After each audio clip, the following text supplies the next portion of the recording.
বাংলা শ্মশান বলে একটি জায়গা আছে। অনেক দিন আগের কথা, আমাদের গ্রামে হুট করে একটা লোক মারা যায়। তার ঘাড়ে অনেক জিন ভূত ছিল, সকলে জানতো। একদিন তাকে শ্মশানে পোড়ানোর জন্য নিয়ে যাওয়া হয় মারা যাওয়ার পরের দিন। তারপরে সকলে আসে ওইখানে, অনেক আয়োজন করা হয়। আস্তে আস্তে লোক ভরে যায়, মরা পোড়ানোর কাজ শুরু হয়ে যায়।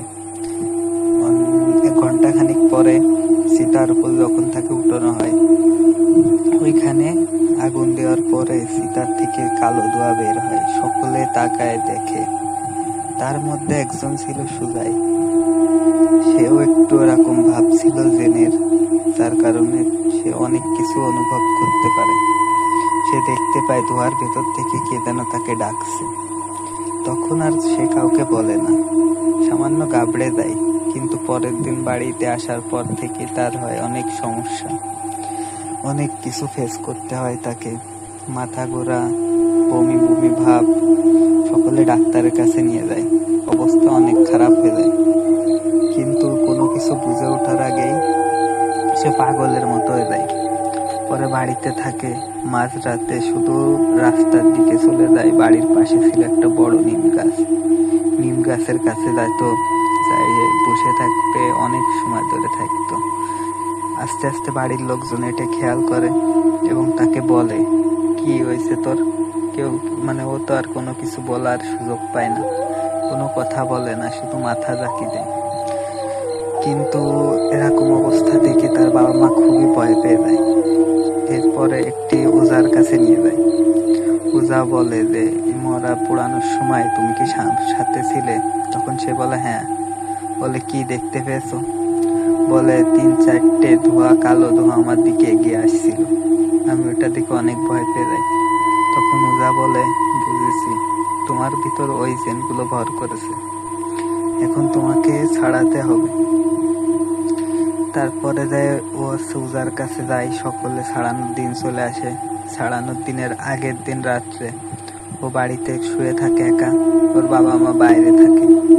কিন্তু হুট করে জালনা ভেঙে, এক লাথিতে জালনা ভেঙে ফেলে এবং ভেঙে ফেলার পরে এক দৌড়ে সে তেঁতুল গাছে গিয়ে মাথায় উঠে পড়ে, আর নামে না। কিন্তু কেমন যেন করতেছিল, সবাই দেখে তো ভয় পেয়ে যায়। বাবা মা অনেক লোককে ডাক দেয়, সবাই আসে, কাঁচা মাছ অনেক কিছু খায় সে। তখন সকলে দেখে খুবই ভয় পেয়ে যায়। এবার আস্তে আস্তে সকলে মিলে লাইট জ্বালিয়ে তাকে গাছ থেকে নামায়। সবাই অনেক ভয় পেয়ে যায়, কিন্তু কেউ কিছু বলতে পারে না। সকলে বুঝতে পারে যে এটা জিন ভূতের কাজ। পরের দিন তার বাবা মা তাকে একটি ওঝার কাছে নিয়ে যায়। ওঝা তাকে দেখে এবং বলে সবকিছুই, ছাড়ানোর সময় যা যা দরকার সবকিছু দেয়। যখন তার গায়ে পানি দেয় তখন সে ছটফট করে এবং বলে, সবকিছু বলে দেয়, আমি ও এই জিন ওই জিন। তারপরে সবাই ভয় পেয়ে গিয়ে তাকে ছাড়িয়ে নিয়ে আসে। ছাড়ানোর পরেও আর স্বাভাবিক হতে শুরু করে। কিন্তু অমাবস্যার দিন রাত্রে, পূর্ণিমার দিন রাত্রে সে অনেক কিছু অনুভব করতে পারত। তার মনে হতো সে চলে যাচ্ছে বাইরে, কেউ তাকে ডাকছে জানলার কাছ থেকে, কিন্তু সে বেরোতে পারত না ভয়ে। তারপরে দিন যায়, রাত যায়, অনেক দিন কেটে যায়, 1 বছর হয়ে যায়। তার আর সব মনে থাকে না। কিন্তু পাশের বাড়ি হুট করে একজন মারা যায়। তখন সে না বুঝে সে বাড়ি চলে যায়। চলে গেলে তার তাবিজ নষ্ট হয়ে যায়। পরের দিন আবার সেরকম সমস্যা, কেউ ঠিক পায় না কি হচ্ছে। পরে আবার সে ওঝার কাছে নিয়ে যাবে, কিন্তু ওঝা তখন বাড়ি ছিল না, সে একটা কাজের জন্য বাইরে যায়, যার কারণে ওঝাকে দেখাতে পারে না। পরে সকলে বাড়ি আসে।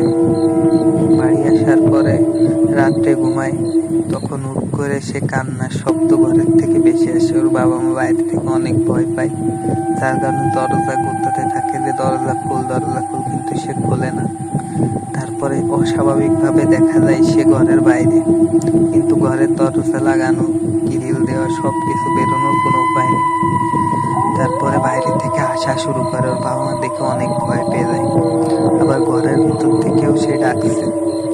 সকলে ভয়তে ভীত হয়ে যায়। এমন এমন সময় তার বাবা মা জোরে চিৎকার দিয়ে পড়ে। পাশের লোকজন ছুটে আসে, আসার পরে দেখে যে সে ঘরেই আছে। আস্তে করে দরজা খুলে সে বেরিয়ে আসে এবং বলে, সবাই মরবি, সবাই মরবি, আমার পিছনে কেউ লাগিস না, আমাকে আমার মতো থাকতে দে। কিন্তু ওর বাবা মা অনেক ভয় পেয়ে যায়, তখন তাড়াতাড়ি যায় চড়াই ধরে, যার কারণে সে আবার স্বাভাবিকভাবে ফিরে চলে আসে। পরের দিন সকালে ওঝা এই ঘটনাটি শুনতে পারে এবং সাথে সাথে বাড়ি চলে আসে ওদের।